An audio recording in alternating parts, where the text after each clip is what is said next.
Hello students, welcome to EPG Pathshala. I am Dr. Anupama, Professor at Department of Economics, Punjabi University, Patiala. I am here talking on behalf of Dr. Phalinder Kumar Sudan, Professor, Department of Economics, University of Jammu. I am going to talk about the module Population and Climate Change from Demography of Climate Adaptation. So students, we are going to discuss about implications of fertility, mortality and migration on emissions growth. The rapid population growth is widely recognized as one of the factors influencing growth of greenhouse gas emissions. The fertility decline has been influenced by education, gender equality, access to reproductive health and family planning services. A deeper understanding of the emissions implication of population size, age, structure, household size and urbanization should be incorporated into climate change policy decision making and strategies for climate change mitigation and adaptation. It has been recognized that the climate change is one of the most serious challenges facing human society. The greenhouse gas emissions are expected to warm the Earth's surface. It may cause rising sea levels, changes in patterns of precipitation, heat waves, drought, flooding, and storm surges. These climate events have severe consequences for both human and ecosystems. It is very difficult to estimate the full impact of climate change due to uncertain Earth's physical and environmental system. The changes in emissions and its environmental impacts will be affected by further development patterns around the world. The Intergovernmental Panel on Climate Change, that is IPCC report, Special Report on Emission Scenario, that is SRES, had explored the factors influencing emissions. It has been understood that population size influences global GHG emissions. But the real question is how demographic factors influence future climate change. So, this module aims to answer the questions: what are the implications of fertility, mortality, and migration on emissions growth? What are the implications of changes in population size on emissions? How major demographic trends affect emissions? What are the demographic impacts on emissions growth? Let us discuss about the strengths and weaknesses of SRES. Big question is, what are the strengths and weaknesses of SRES? The answer to this question is very vital to frame strategies for effectively addressing climate change. All population projections used in the SRES include the assumption of the large declines in fertility over the next century. The population policies play a significant role in solutions to climate change. According to the IPCC and its assessment reports, the main driving forces of future greenhouse gas trajectories will continue to be demographic change and social and economic development. The population size influences global greenhouse gas emissions. The role of demographics is complex and involves significant uncertainty of technological change. In late 1980s, the United Nations established the IPCC to assess and synthesize the state of scientific thinking on human-induced climate change. The IPCC has 3 standing working groups for periodic assessments. The Working Group 1 assesses the physical science of climate systems. The Working Group 2 assesses the vulnerability of societies and natural systems to climate change impacts. The Working Group 3 assesses opinions to mitigate the climate change. The first IPCC assessment report was published in 1990. It formed the basis for negotiation of the 1992 United Nations Framework Convention on Climate Change. It is also termed as UNFCCC. The second assessment report, published in 1995, provided input for the negotiations of the Kyoto Protocol in 1997. The Kyoto Protocol is an addition to the UNFCCC treaty. The third assessment report in 2001 is a legal binding agreement to reduce GHG emissions in industrialized countries. The fourth assessment report was released in 2007, which provides scientific evidence to the occurrence of climate change due to human activities. In recent decades, research in climate change has accelerated dramatically. Using a range of possible climate futures, scientists can project impacts of climate change on natural and human systems. Emissions scenarios project alternative paths of greenhouse gas emissions into the future. The emissions scenarios have become much more sophisticated over time. It increasingly impacts socio-economic, demographic, and technological change throughout the world. IPCC has produced 3 sets of scenarios. The first one is the 1990 Scientific Assessment, that is SA90, with 4 scenarios. The second one is the IPCC Scenarios 1992 with 6 scenarios. And the third one is the 2000 SRES with 40 quantitative scenarios. The SRES, published in 2000, present future emissions from different pathways of demographic, socioeconomic, and technological development. The 2000 SRES scenarios cover the period from 1990 to 2100. It acknowledged the uncertainties involved in projections over such a lengthy period. The scenarios address uncertainties about human activity, including population dynamics, economic development, and the technological change. The SRES scenarios represent an improvement over the IS92 scenarios. The SRES also includes projections of economic development and the rates of technological change.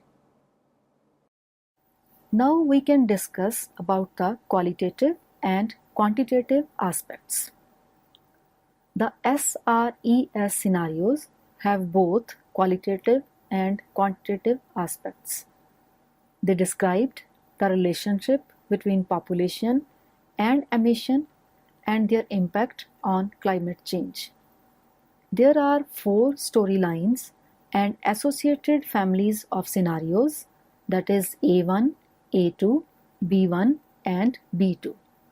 The A scenarios place more emphasis on economic growth, and the B scenarios place more emphasis on environmental protection. The 1 scenarios assume greater globalization, and the 2 scenarios show a more regional, less connected world. This can be observed from table 1. All scenarios show a world that becomes more affluent than it is today. By 2100, world domestic product estimates range from 10 to 26 times higher than these were in 1990. Now let us discuss about adverse effects of climate change.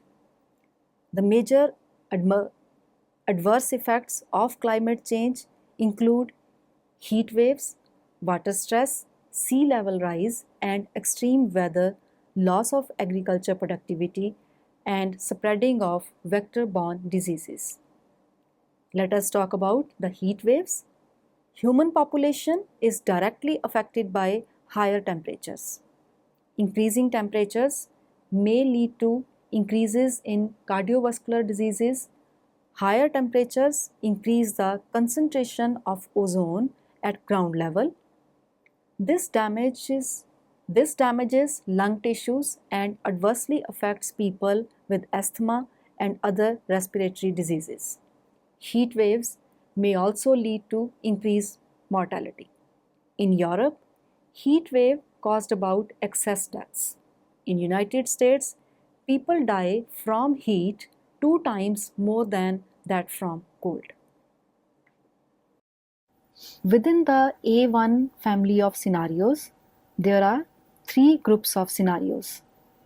These are A1F1, A1T and A1B with similar development pathways but very different projected energy use. The A1F1 scenarios are fossil fuel intensive. The A1T scenarios are non-fossil fuel intensive. The A1B group is balanced across sources. The technological change is important in pathways of future emissions. Besides demographic and socio-economic factors, different patterns of technology and resource use can result in different levels of emissions. The fossil-intensive A1F1 scenario leads to the highest carbon dioxide emissions of all the scenarios.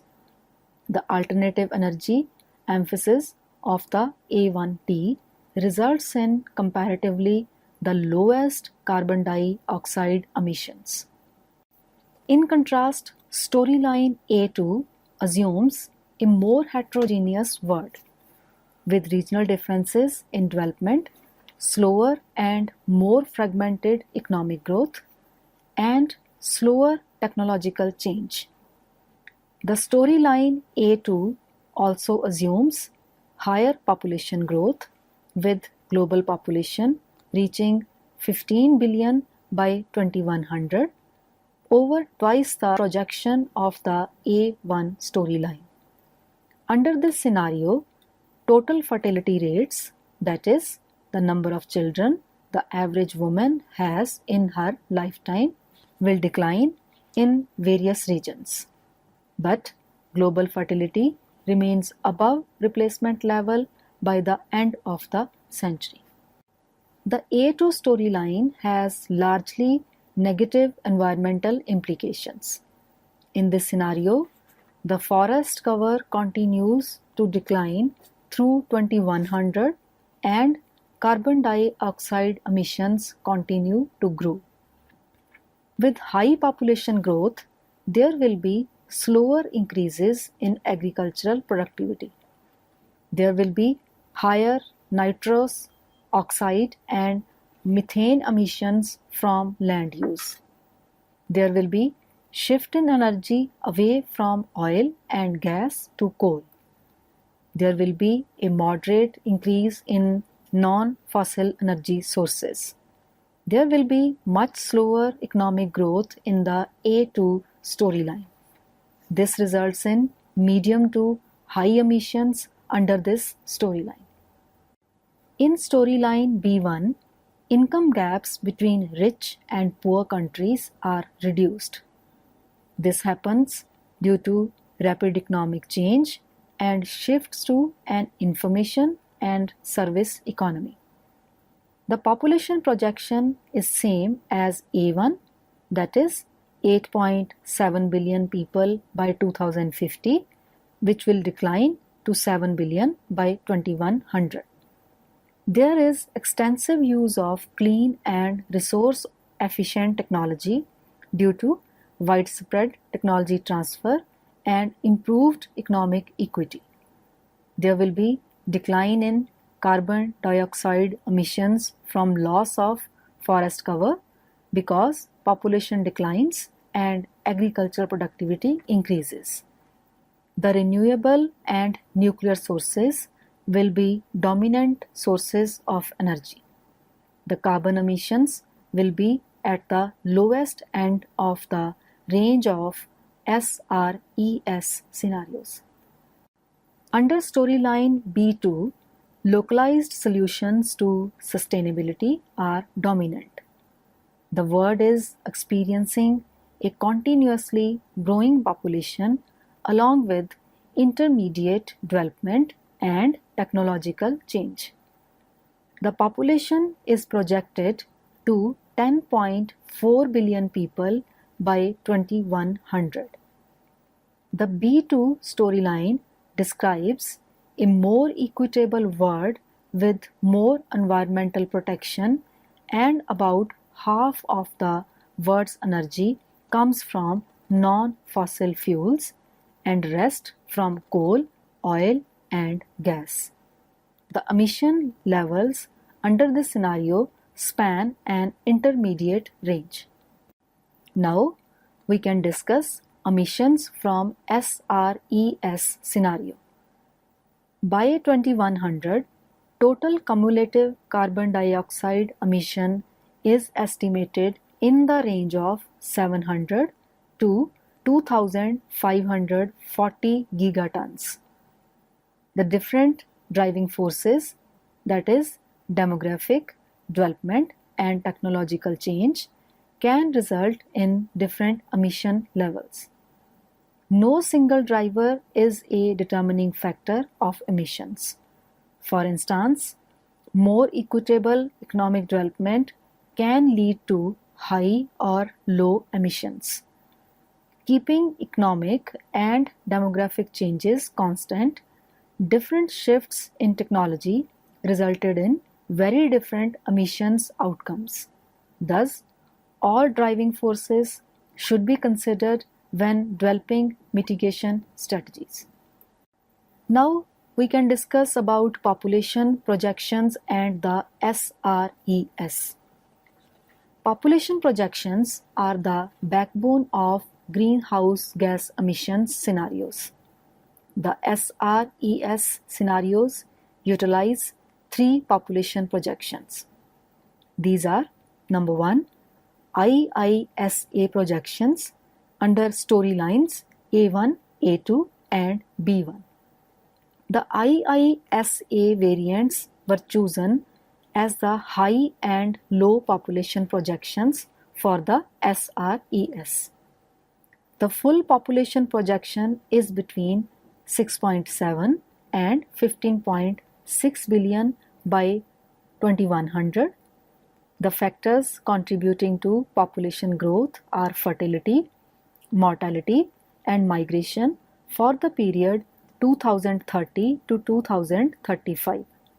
These factors were extended to 2080 to 2085 and held constant up to 2100.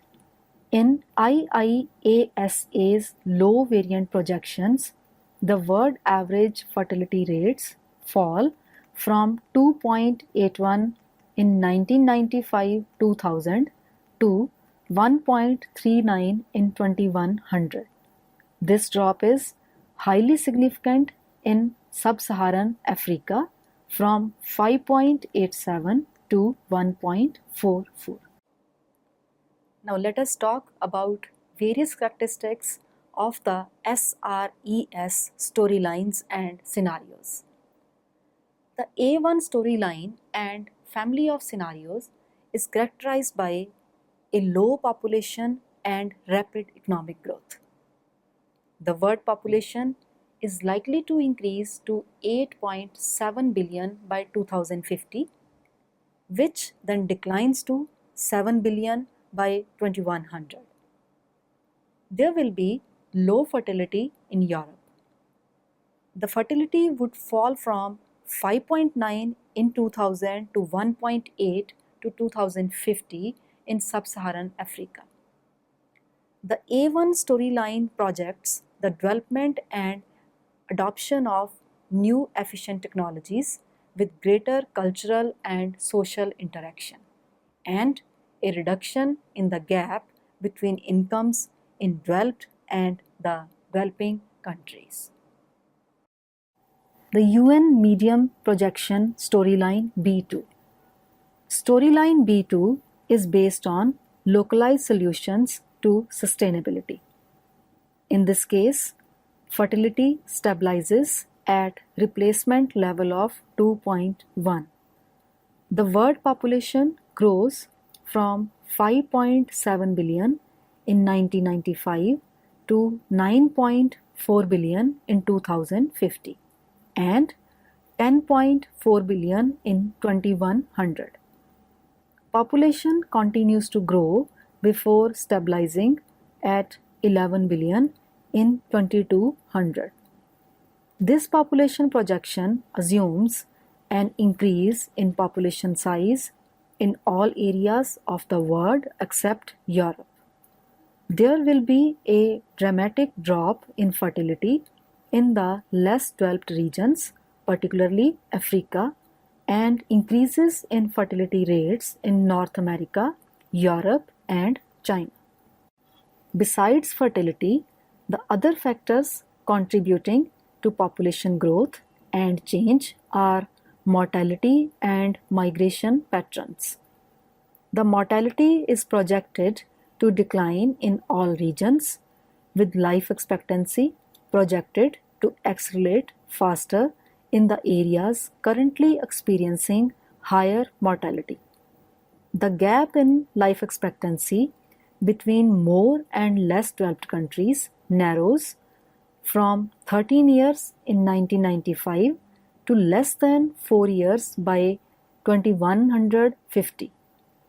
The global life expectancy increases worldwide by 21 years from 62.2 years and 66.5 years for men and women respectively in 1995 to 83.4 years for men and 88.2 years for women in 2150. The dramatic changes in fertility lead to dramatic population aging worldwide by 2150. The significant shift in population composition is expected to have implications for energy use. Updates to the UN and IISA projections. According to UN 2004 updated and refined population projections, the world population under the medium projection reaches 8.9 billion in 2050, peaks at 9.2 billion in 2075, and falls to 9.1 in 2100. This is significantly lower than the 1998 projection included in the B2 storyline, in which global population reaches 9.3 billion in 2050 and 10.4 in 2100. It is assumed that fertility will fall below replacement levels and then increase again to stabilize at replacement level.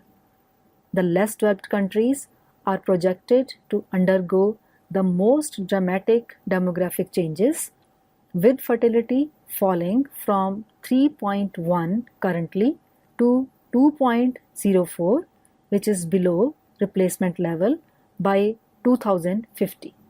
According to UN 2004 Long Range population projection, migration falls to zero after 2050. The migration prevents a more rapid decline in population growth rates in developed countries because they are projected to continue to receive immigrants from other countries. Life expectancy will range between 87 and 106 years in 2300. It is to be noted that all these population trends have potential implications for greenhouse gas emissions trends.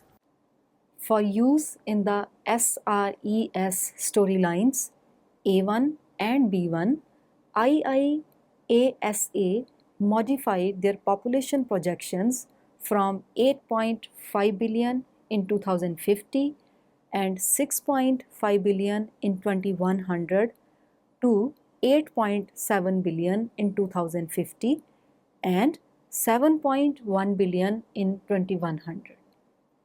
This was made to project more rapidly decreasing mortality rates in developing regions and more rapid economic growth in industrialized and developing countries.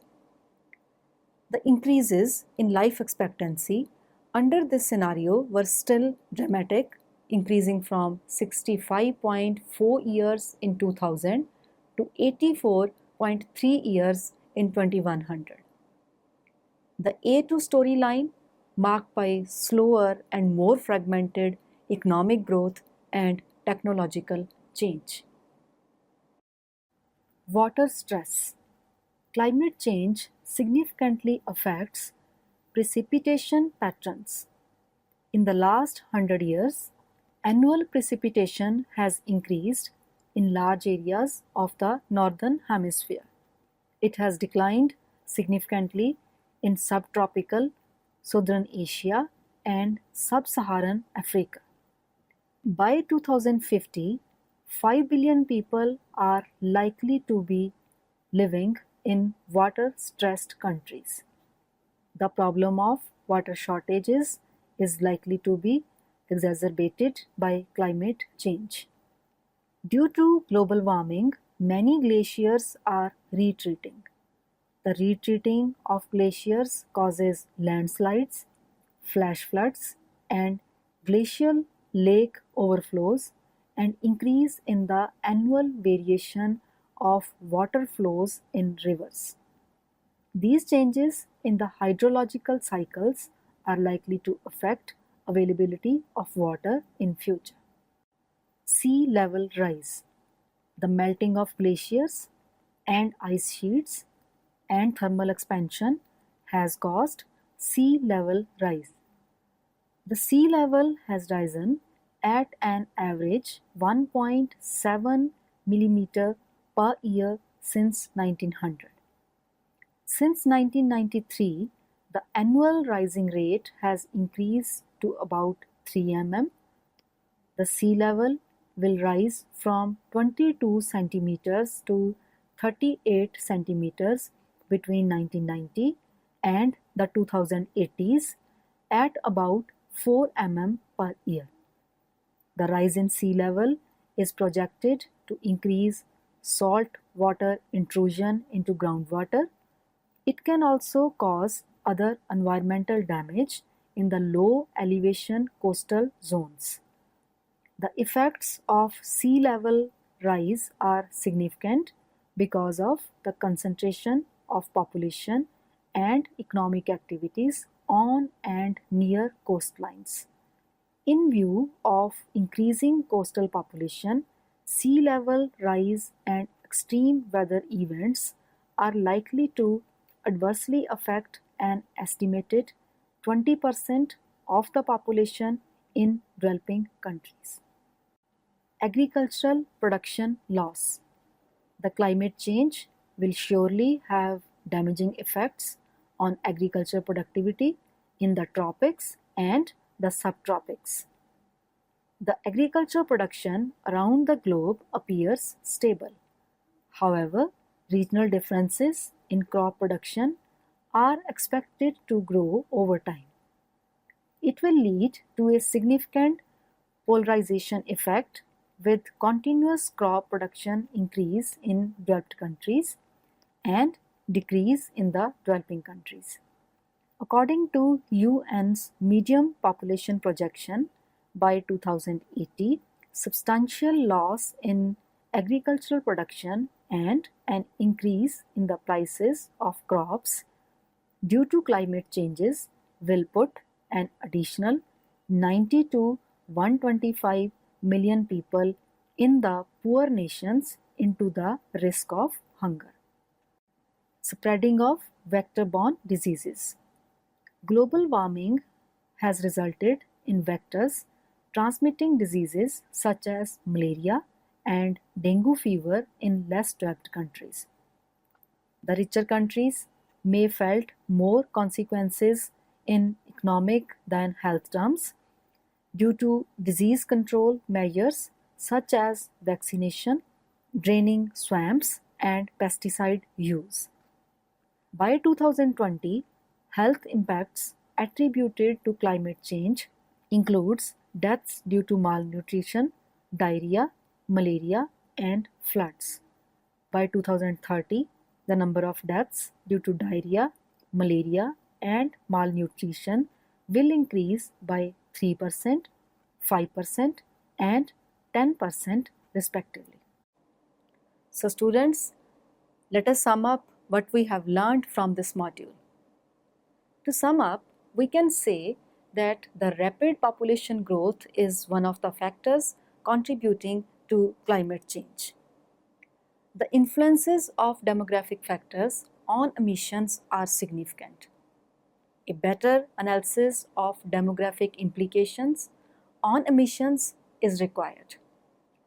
This should take into account the implications of population size, age structure, household size, and urbanization on climate change scenarios.